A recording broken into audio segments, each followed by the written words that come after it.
Steve here with Table Rock Tea Company. Many of you guys have been following our progress on the herb garden here, and I kind of want to go over it now that we are putting out the drip line. So I want to show you how we've set up our drip irrigation and some of the little tricks on that. So we've got a pretty extensive herb garden with about 12 raised beds made out of concrete block, and they go in concentric circles, so they're curved.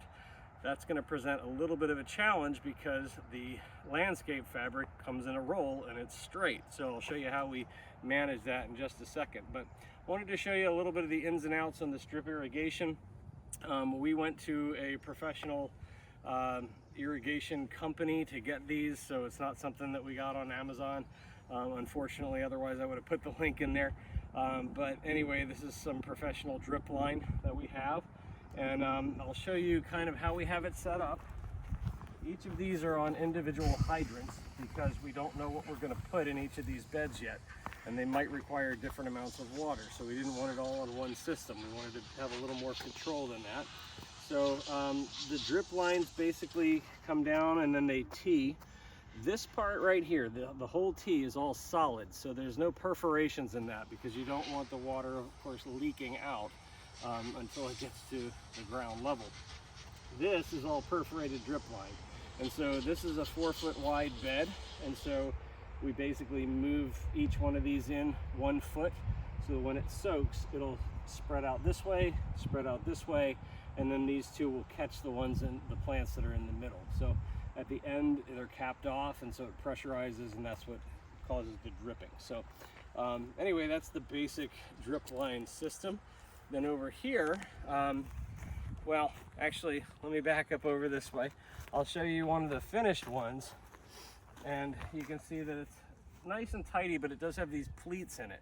That's not really going to matter because this is all going to hopefully be covered with plants. You won't even see it, but it keeps everything kind of tucked in, and I'll show you how we do that over on this bed that we just started. So as I said, you have straight landscaper's fabric and a curved bed in which to put it. So what we do is basically roll out the fabric until it kind of gets to the end. Our fabric is 5 feet wide, so there's overlap. So once it gets out to where it's sort of getting off of a tangent on the curve, then we're going to make what we call a fenestrated cut, which is basically just these little segmental snips, okay? And you can kind of see them here. There's one here and over here. And what that allows you to do is cut it and then tilt the roll, okay, because it has some give. And so when you do that, those two pieces that you cut are going to overlap a little. That's where you get the pleat. And then you just go ahead and you put a staple in there, bridging the two of them, and that way it'll hold it in place, okay?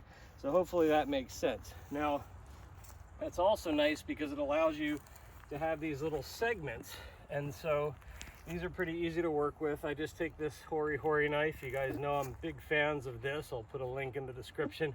If you don't have one of these, you need one of these, okay? So anyway, basically what I'll do is just push the soil out. I'm not gonna do the whole thing because I don't wanna bore you on the video, but we're gonna do this all the way down the segment, and then I'm just gonna tuck this fabric in and then just hit this with my hand to close it in, and that's it. It just kind of keeps it in place. Again, there's enough overlap to keep it tucked in from the wind. It's already stapled at different spots, so it's not going to blow away. So hopefully that makes sense. If you guys are thinking about doing a drip irrigation on a raised bed, it's a pretty easy way to do it. So thanks for watching. Stay tuned to see what else is brewing here at Table Rock Tea Company.